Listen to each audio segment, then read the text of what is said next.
Geležinio Vilko gatvė, pati judriausia Vilniuje.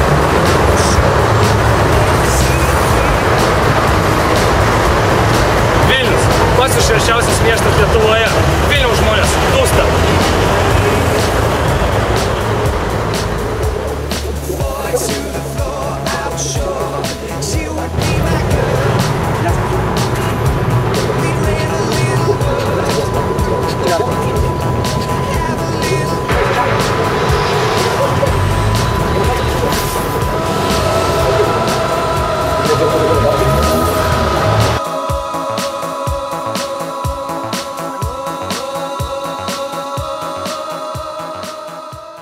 Ką manote apie užterštą Vilniaus orą?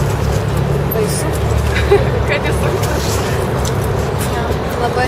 O ką galvojat reiktų daryti užterštą orą? Važinėti dviračiais, vaikščioti. Daug naudotis viešuoju transportu, mažiau važinėti mašinomis. Manau, kad tai yra labai negerai. O kas, manote, sukelia labiausiai užterštumą Vilniuje? Žmonės. O kaip jie sukelia? Jie vairuoja labai daug mašinų. Aš manau, kad mašinų skaičius yra gerokai per didelis. O kokią alternatyvą pasiūlytumėt?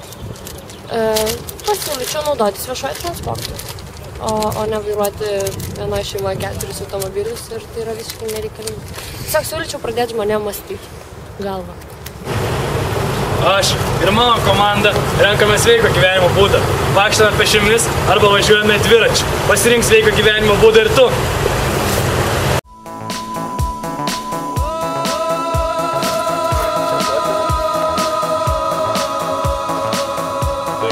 Kiek